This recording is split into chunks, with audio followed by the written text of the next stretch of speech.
বিভিন্ন জায়গায় বিএনপি এবং জামায়াতের ছাত্র সংগঠনের মধ্যে মারামারি হচ্ছে, একে অন্যের বিরুদ্ধে মামলা হামলা করছে। আপাত দৃষ্টিতে দেখলে মনে হবে এক দল অন্য দলের বিরুদ্ধে বলে মনে হলেও আসলে এসবই নাটক।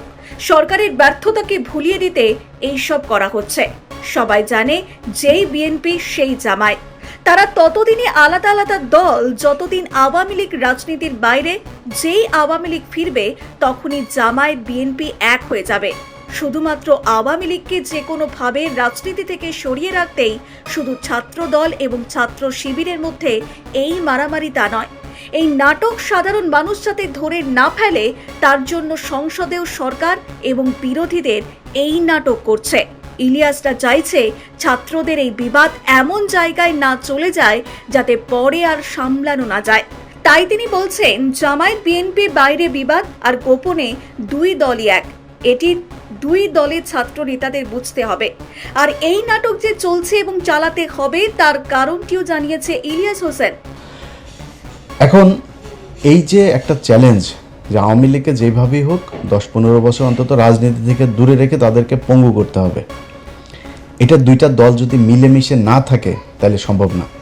এখন এইখানে সরকারি দলের দায়িত্বশীলতার বিষয়টা খুব বেশি জরুরি।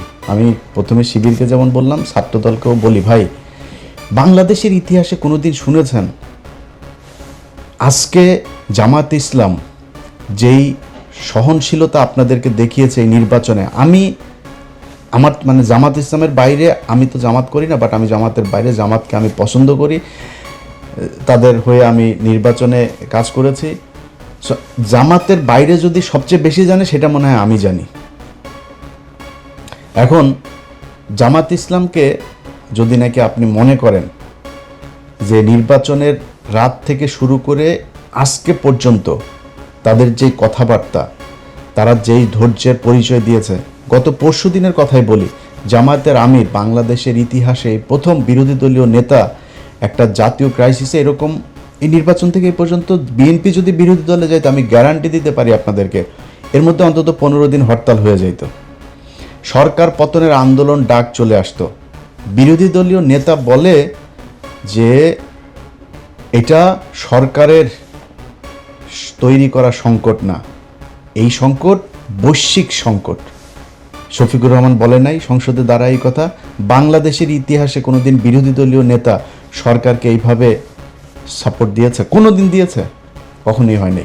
বিএনপির ব্যর্থতা এমন জায়গায় এসেছে যে তাদের সরকার ফেলার জন্য কোনো বিরোধী দলের প্রয়োজন নেই। সাধারণ জনগণই রাস্তায় নেমে তাদের ক্ষমতা থেকে সরিয়ে দেবে। হয়তো এখানে জামায়াত এবং আওয়ামী লীগের কর্মীরাও থাকতে পারে, যে কারণে তারেক রহমান বাড়ির সুড়ঙ্গ বানাচ্ছেন যাতে কঠিন সময়ে পালাতে পারেন।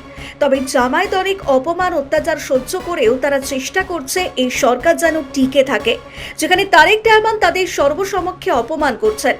দল যাদের একটি অন্য পরিচয় আছে, জনগণ যাদেরকে একটি ভিন্ন পরিচয় চিনে, জনগণ তাদেরকে কি পরিচয় চিনে? গুপ্ত পরিচয় চিনে, গুপ্ত পরিচয়। বর্তমানে বাংলাদেশে এক নতুন জালেমের আবির্ভাব হয়েছে। এই গুপ্ত সংগঠনের ব্যক্তিরা নতুন জালেম রূপে আবির্ভূত হয়েছে বাংলাদেশের মানুষের কাছে। যারা গুপ্ত সুপ্ত হয়ে থেকেছেন সেই লোক যদি আমাকে গুপ্ত বলে, আপনাকে গুপ্ত বলে, আপনার কেমন লাগবে বলেন? বছরের পর বছর দেশবাসী কিছু মানুষের ছায়াও দেখে না, সেই মানুষ যদি আমাকে বলে আমি গুপ্ত না সুপ্ত, আপনি বলতেই পারেন আমি গুপ্ত ছিলাম কারাগারে দফায় দফায়। আপনি যদি ওইটাকে গুপ্ত বলেন তাইলে আমি অবশ্যই গুপ্ত।